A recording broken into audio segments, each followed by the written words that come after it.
My current fandom is Swifties for Taylor Swift, and I've been a part of it since I was 10 years old. So, 10 years. So my current fandom, I would say it's a bit of a weird one because it is K-pop, which isn't a group or an artist, it's just a genre. But there is like a big K-pop fandom as a whole genre fandom. And I got into K-pop, it would have been in 2010, so it's been 10 years. The groups within that I have been a fan of have changed a little. There's still a few that have stuck it for the full 10 years, which is terrifying. But the groups change a little, the genre's consistent.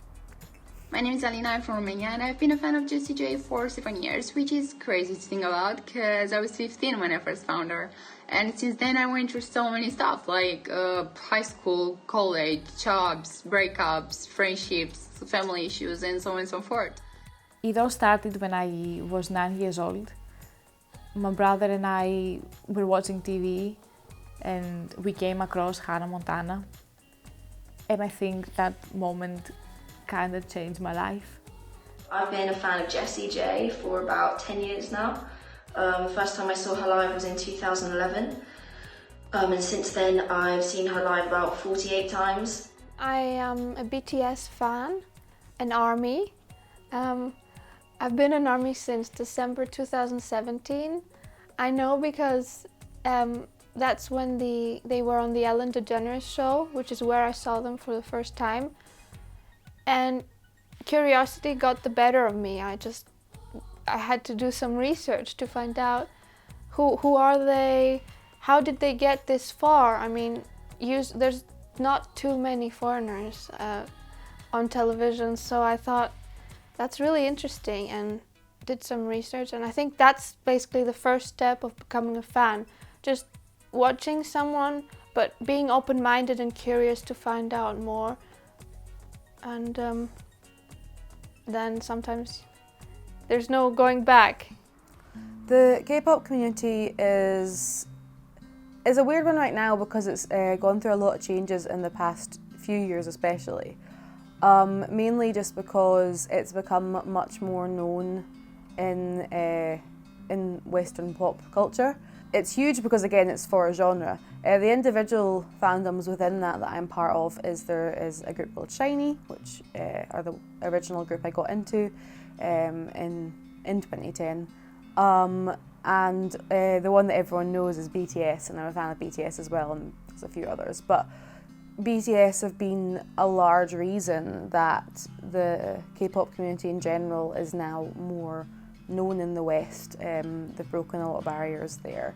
But in general, I think just with online culture, the spread of more multinational and multicultural media has been a lot stronger.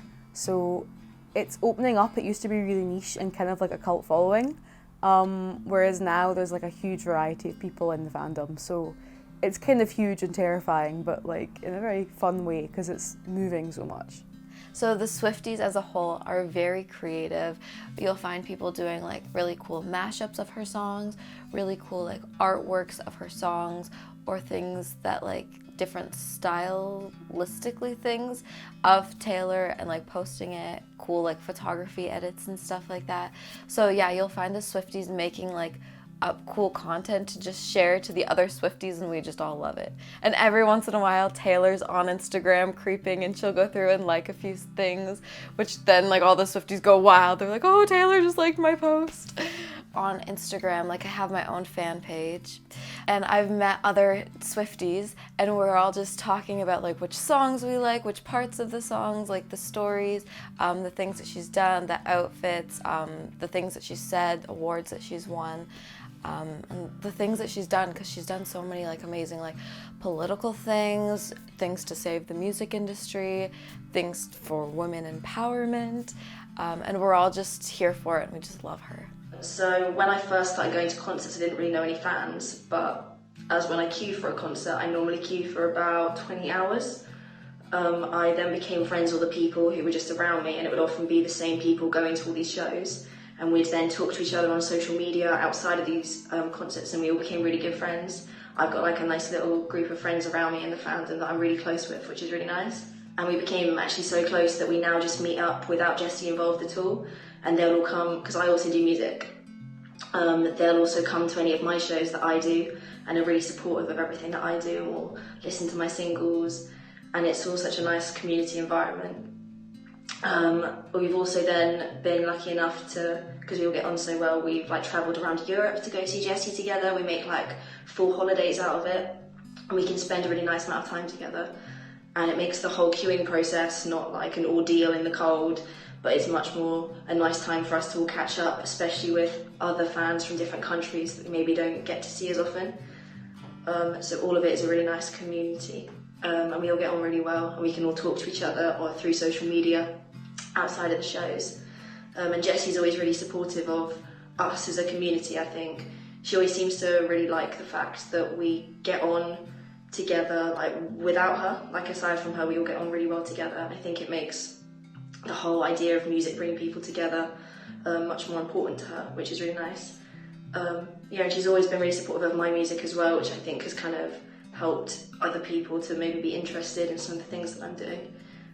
ARMY as a fandom, we're very creative and hardworking and passionate, and we love to organize things. So when BTS came to London, it felt like we were the hosts and they were the guests, because we are actually a big part of the concert. We contribute a lot to it. They let us organize various events.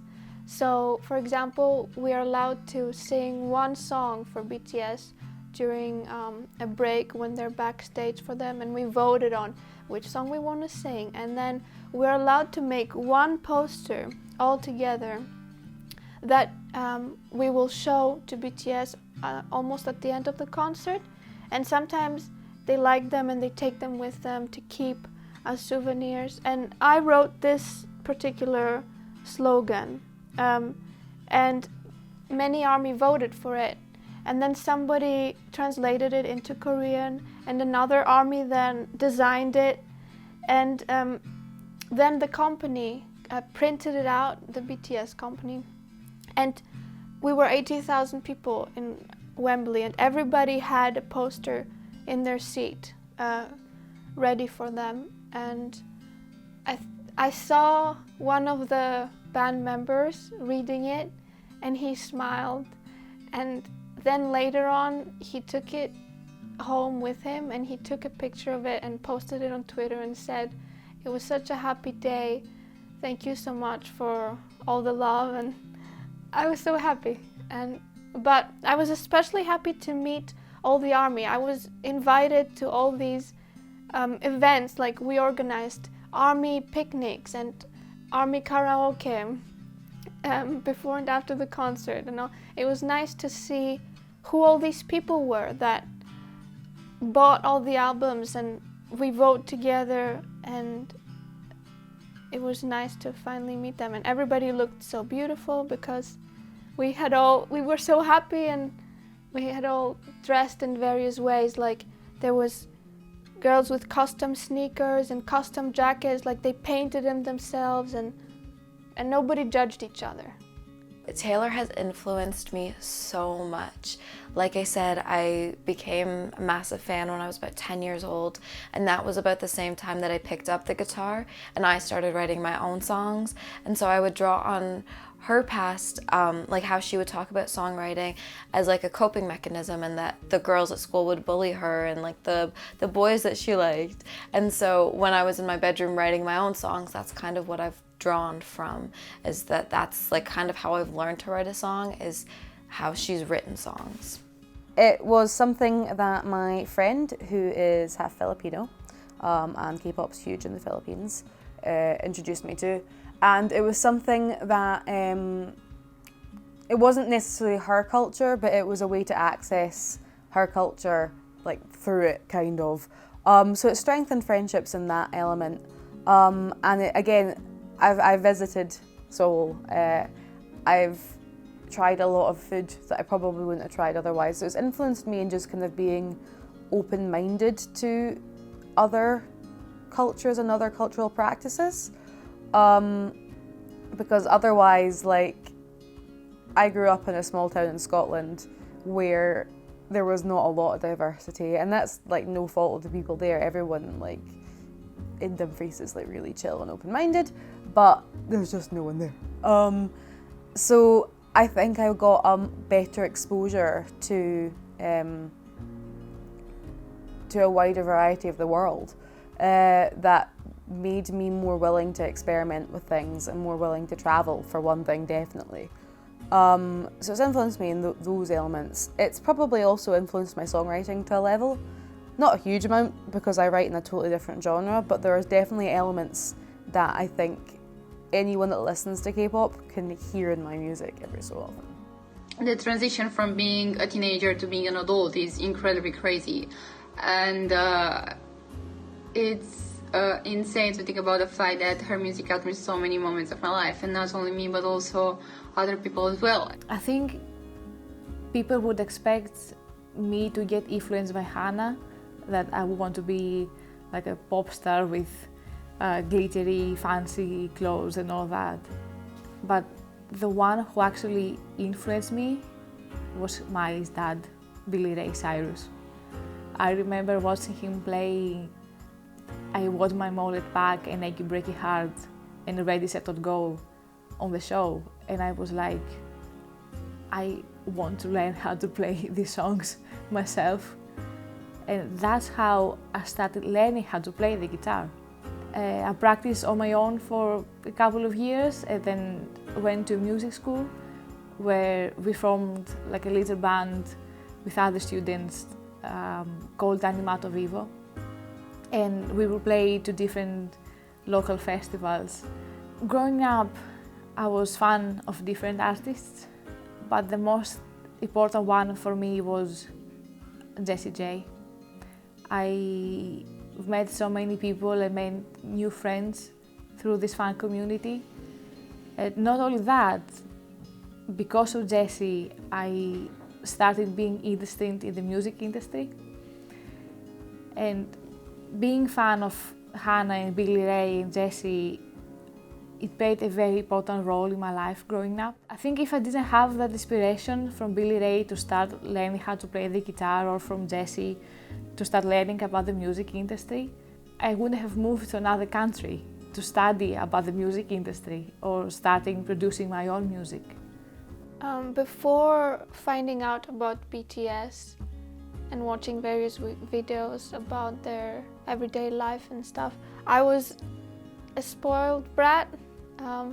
Unfortunately, I wasn't very kind or respectful to people older than me. I never did any like house chores, things like that, and it was kind of a shock to see BTS, who are young and famous and rich, and they're basically superstars, but they are so respectful to their managers and to their boss and to the whole company and anybody older than them. And to find out about Korean culture and how society works there, where everybody bows and is very respectful, it made me change for the better and changed my behavior.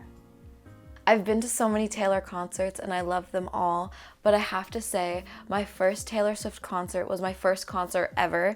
I was 11 years old, and so Taylor does this thing. It's called the Tea Party, as in like Taylor Swift party, but also like tea party. And so me and my friends had all dressed up. There was like 12 of us. We went down to Detroit to see her because she wasn't coming to Canada for this world tour. And we had dressed up, and we knew that she did the tea party, and she selected certain fans to be a part of this tea party. So we had just kind of been walking around the stadium trying to get noticed by her secret watchers that she had. And right before the show, we had somebody come up to us and say, "Hey girls, what are you guys doing after the show?" And we were just like, oh my gosh, this is it. So then after the show, we went backstage. We got to meet her mom, her dad, her bandmates. And then she walked in. She smelled like strawberries. She was about like 600 feet tall. And that was probably like, as being my first concert and being able to meet her and take pictures with her and talk to her was something that I'll never forget. other than the fact that being part of a K-pop community has brought me a lot of friends, which is obviously I've had huge memories with those friends, which is like, you know.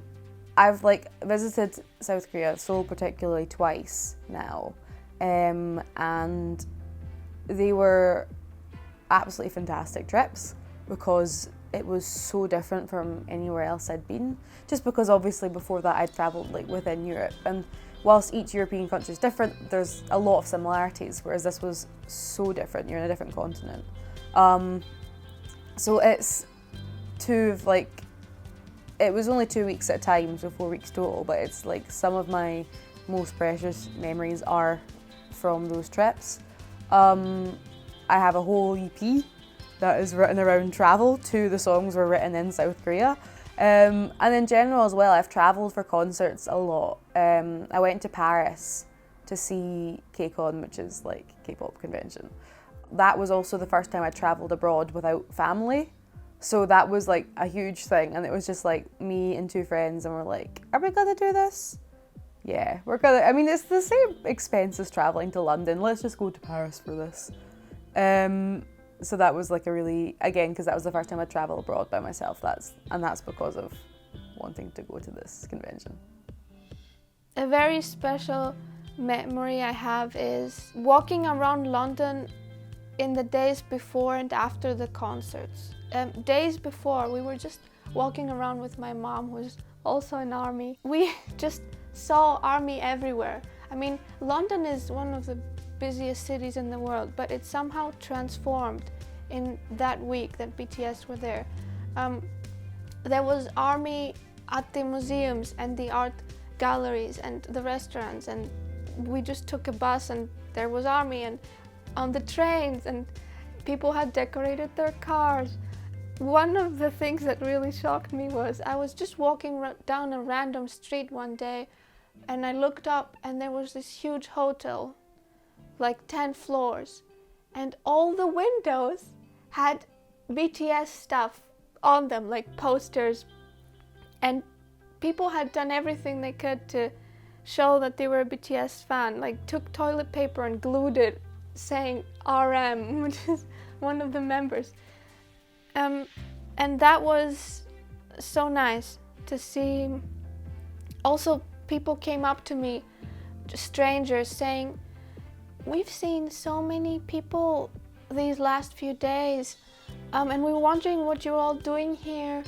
Who did you come to see? Is it a concert? And I was like, yeah, it's a concert. It's a band called BTS. So, I mean, we all looked different. We were from all around the world and different ages, but I think all the people around at that time felt our enthusiasm and energy and just wanted to know, like, what are all these people doing? Not only did I connect with Jessie in a super powerful way, but also connected with other people from all across the world. Like some of my best friends live in Estonia, Austria, South Africa, UK, Poland. And you wouldn't really expect to connect so well with people you don't see every day and you don't hang out with every day. And it's incredibly great to know that you have people there for you, even though they can't physically be with you. And we've traveled together and we have so many memories together, and we have seen Jessie together. And they always show up in the most important moments of your life. Like, even if it's not physically, they're still there for you and they support you and they have your back. And I think that's super important for everyone to have in their life. Any fandom community in general has the same positives. I don't think that's limited to the thing you are a fan of. I think just being part of a fandom has the same positive sides, and that's the sense of community. That's the fact that you make friends in that community, because there's tons of shared interest, and it's shared interest in, like, to a passionate level. So it's something that you are really comfortable talking about with the people that you meet, because you know that this is a shared passion. So it introduces you to tons of new folks. I've met so many friends through, like, K-pop. One thing I will say that I suppose the K-pop fandom might have compared to others, but even then I'm not sure, because everything's so multicultural now, but obviously because it's like, it is another culture that I'm engaging with, another country's pop culture that I'm engaging with.